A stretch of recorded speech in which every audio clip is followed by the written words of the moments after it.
The Brooklyn night thrummed with restless energy, the air heavy with the scent of hot asphalt, fried plantains from a corner bodega, and the faint tang of spray paint lingering on the breeze. Under a flickering street lamp, its light stuttering against the cracked sidewalk, a young man stood alone, his breath misting in the chilly air as he poured rhymes into a tattered notebook.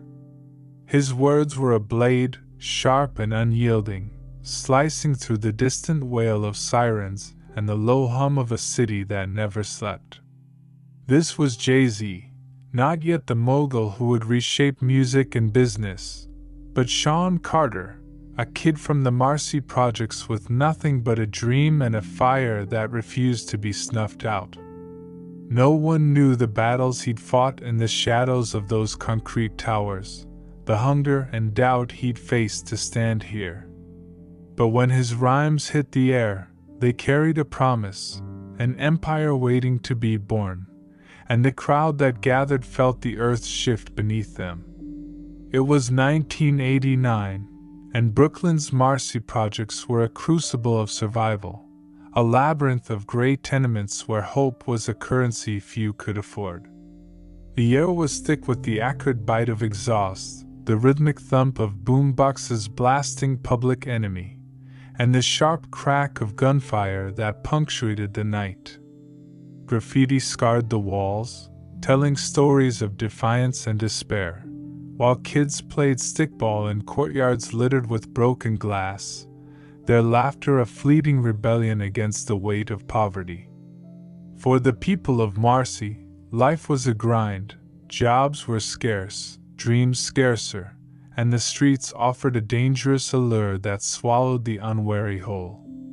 Sean Carter, just 19, lived in a cramped apartment on the 5th floor, its thin walls carrying his mother's weary sighs, the arguments of neighbors, and the constant drone of a television that never turned off. The air inside smelled of cigarette smoke, faint traces of his sister's jasmine perfume, and the stale warmth of a space too small for dreams. Sean was a wiry kid with a quick mind, his eyes always scanning, his tongue sharper than the switchblades tucked in the pockets of Marcy's hustlers. He'd grown up navigating these streets, dodging danger and disappointment, his childhood a patchwork of hunger and hustle. Music was his refuge, his rhymes scrawled on napkins, old receipts, and the margins of schoolbooks he rarely opened.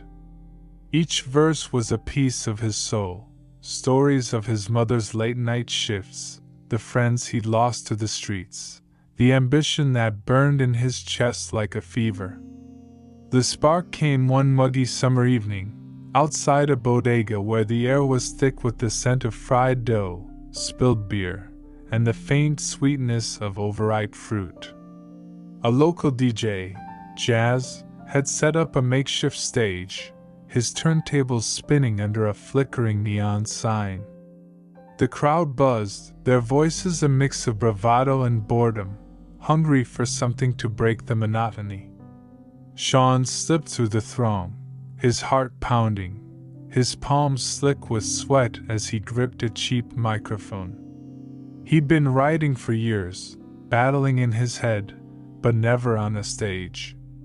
His first rhymes were shaky, his voice swallowed by the crowd's chatter, but then something clicked, his words sharpened, weaving tales of Marcy's grit, his own pain, and a dream too big for the streets to contain.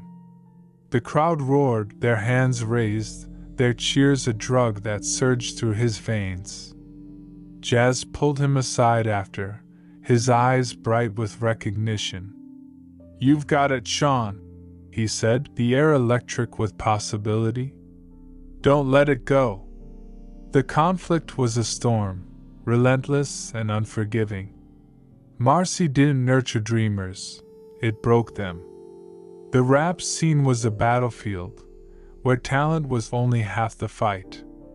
At the Spot, a gritty club where the air reeked of sweat and cheap liquor, veterans like Kane, A towering MC with a silver chain and a sneer ruled the mic.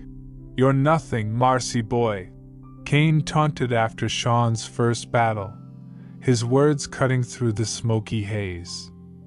"You'll never leave these streets." The crowd's laughter was a knife, twisting in Sean's gut. At home, his mother, Gloria, worried, her voice soft but heavy over the clatter of dishes in their tiny kitchen. The air warm with the scent of collard greens. "This music's a long shot, Sean," she said, her eyes tired but kind. "You need something solid." Doubt was a poison, seeping into his bones, whispering that he was chasing a mirage. The development was a grueling climb through despair and defiance. Sean hustled by day, delivering packages, painting fences, his hands raw, his body aching, but his nights belonged to the mic. He wrote in stolen moments, his bedroom a chaos of cassette tapes, crumpled lyrics, and the faint hum of a radio playing NWA. The air smelled of ink and ambition, the walls papered with dreams. He battled at the spot weekly, each performance a war against the crowd's skepticism and his own fears. Some nights, his rhymes stumbled, the boos like bullets. Others, he was untouchable, his words a blaze that silenced the room. Jazz became his mentor, teaching him to layer beats, to sharpen his flow, to turn pain into art. "You're telling our story," Jazz said one night, the club's air thick with adrenaline and possibility. "Make them feel it." The conflict deepened when a promoter named Rico dangled a shot at a demo tape. In a dingy office that smelled of stale pizza and broken dreams, Rico leaned back, his gold watch glinting under a flickering bulb. "You're good, Sean, but you gotta sell," he said, his voice slick.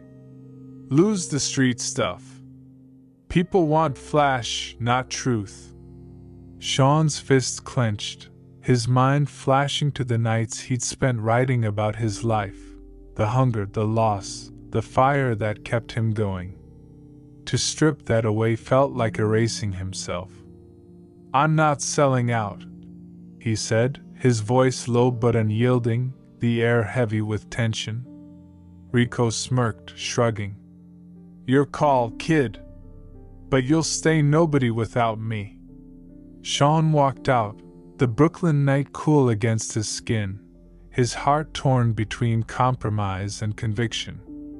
The climax came at the Spot's annual rap battle, a night when Brooklyn's best collided in a haze of smoke, flashing lights, and raw energy. The club was packed, the air thick with the scent of beer, sweat, and anticipation, the crowd a sea of raised fists and shouts. Sean was the underdog, facing Kane, whose reputation was a fortress built on years of victories. The stage was scarred wood, the mic crackling with static, the air alive with the pulse of a beat. Kane went first, his rhymes vicious, tearing into Sean's roots, his dreams, his very existence. The crowd roared, their laughter a blade. Sean stepped up, his heart hammering, his mind a storm of doubt and fire.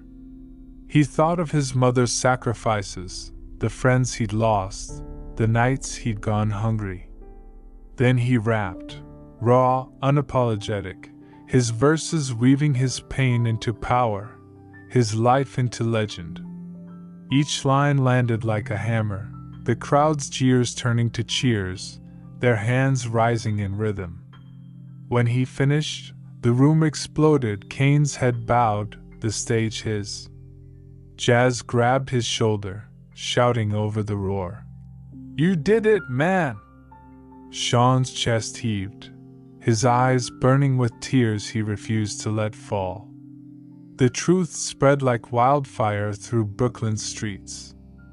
A scout in the crowd, sent by a small label, recorded the battle, the grainy video hitting X and igniting a blaze. "Marcy Kid owns the spot," the caption read, and soon, producers were calling, studios opening their doors. Sean didn't chase the fame. He kept writing, kept battling. His apartment now a sanctuary of sound, its air warm with the scent of coffee and hope. The denouement came months later, when a package arrived, a contract for his first album, sent by the scout who'd seen him shine. He signed it in his bedroom, the beats of his demo filling the space, Jazz grinning beside him. "You're gonna change everything," Jazz said, his voice thick with pride. Sean nodded, his throat tight, seeing not just his own future, but the kid he'd been, proving the world wrong. As Jay-Z's star soared, his journey from the Marcy Projects became a legend, a testament to what belief and grit can do. From the shadows of Brooklyn's tenements, he built an empire of music, business, and impact, his rhymes a ladder out of despair. His success wasn't just in wealth or fame, but in defying the odds, in turning pain into power. Great success begins with an unshakable faith in oneself and the courage to keep pushing, no matter how dark the path. In the streets that tried to break him, Sean Carter found his voice, proving that even the hardest beginnings can lead to the greatest triumphs.